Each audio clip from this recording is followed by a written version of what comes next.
Malcolm Tanner here. Hello, everyone. From cloudy, rainy, drizzly Table Rock Lake. But I'm going to be happy today no matter what.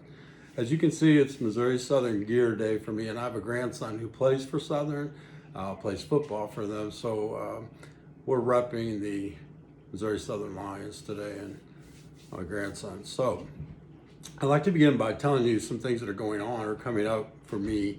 I'll be doing a book signing at the Ozark Home Store in the Tanger Outlet Mall location in Branson. That'll be Friday, December 23rd from 1 to 4 in the afternoon.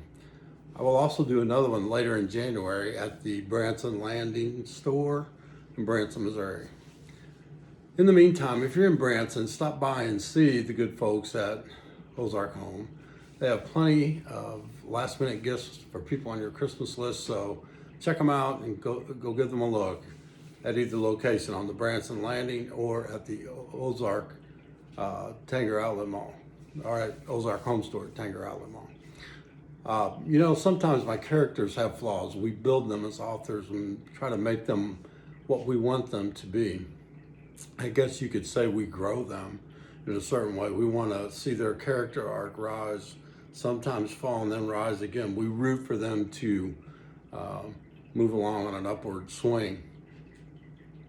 And at this time of the year, in the Christmas season, not everyone is rising on that arc. Some of them are having trouble. They're not filled with happiness and joy. Some have been hurting. Some have recently become needy.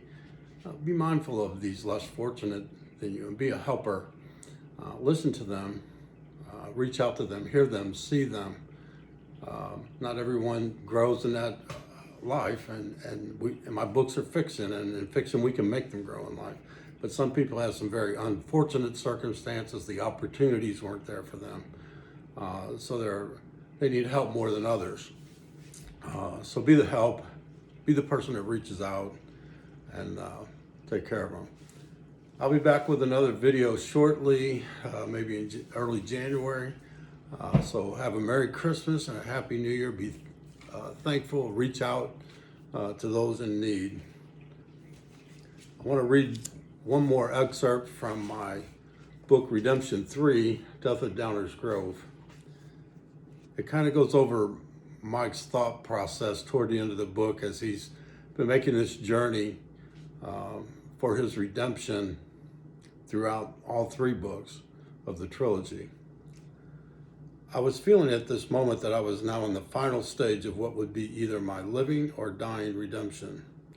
The road on this journey had taken me many places, but it never seemed to really deliver me anywhere that I wished it would. I would keep asking for something that just wasn't there. Every time I knocked on the door, it never opened.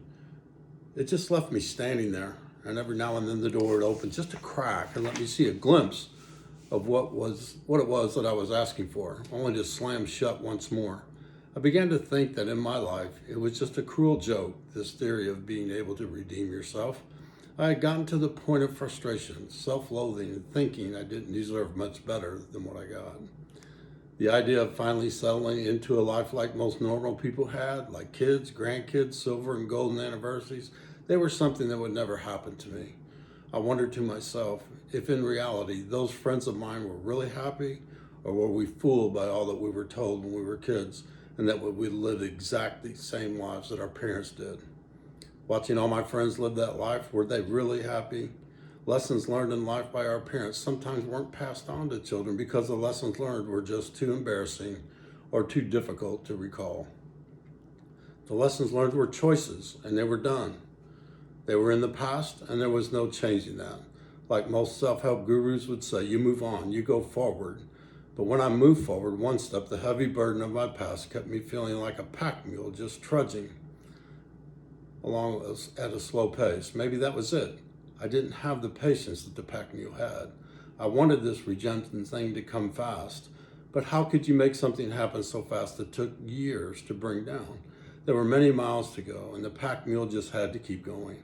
I just wanted to be the racehorse.